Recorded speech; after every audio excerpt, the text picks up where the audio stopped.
آپ کو کسی امام پر اعتراض ہے کہ اس میں کوئی شرعی عیب ہے تو بڑے بڑے جامعات اور مدارس موجود ہیں، علماء موجود ہیں. بنوری ٹاؤن میں آپ چلے جائیں، دارالعلوم میں آپ چلے جائیں، علماء کے سامنے بات رکھیں کہ فلاں امام کے اندر یہ شرعی عیب ہے، کیا اس کے پیچھے نماز ہوتی ہے یا نہیں ہوتی؟ اگر انہوں نے فتویٰ دیا کہ اس کے پیچھے نماز نہیں ہوتی، پھر آپ اس کو معزول کر کے دوسرا امام رکھ دیں. لیکن خواہ کی باتیں بنانا، اس کا نتیجہ ذلت اور رسوائی پر پہنچے گا. جو اپنے اماموں کو تنگ کرتے ہیں، جو اپنے اماموں کے خلاف باتیں بناتے ہیں، یاد رکھیں یہ پکی بات ہے، وہ دنیا میں ذلیل اور رسوا ہوں گے. دنیا میں ذلیل اور رسوا ہوں گے، بھیک مانگیں گے، بھکاری بنیں گے. اب یہ اعتراض کہ امام صاحب کو نماز سے 5 منٹ پہلے آنا چاہیے، تم دیر سے کیوں آئے؟ تم نے 5 منٹ پہلے آنا چاہیے. اس طرح کی باتیں امام کے خلاف بناتے ہیں. فلاں امام صاحب کی آواز اچھی نہیں ہے.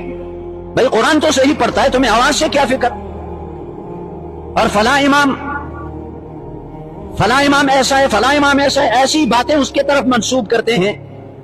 میں نے خود سنی ہے کہ امام صاحب مسجد میں جو داخل ہوتے ہیں تو اپنے جوتے جھاڑتے نہیں ہیں. اب یہ کوئی عیب ہے؟ بھائی اگر پاک زمین پر آیا تو جوتے جھاڑنے کی کیا ضرورت ہے؟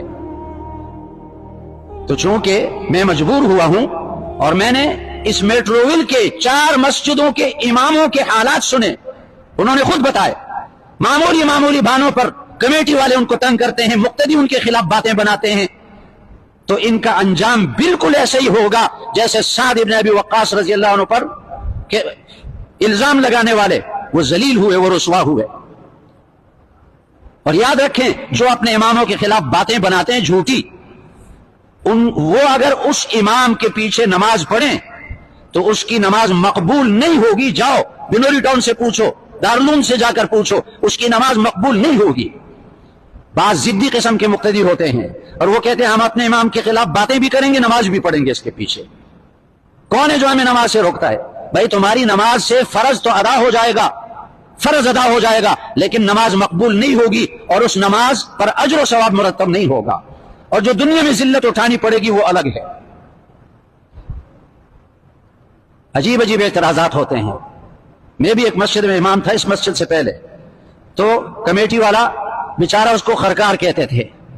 اس نے اعتراض کیا، میں اجتماع کے لیے چلا گیا، کراچی اجتماع، تو کہنے لگا آپ 2 دن نمازیں آپ نے نہیں پڑھائی، یہ لوگ اعتراض کرتے ہیں. میں نے کہا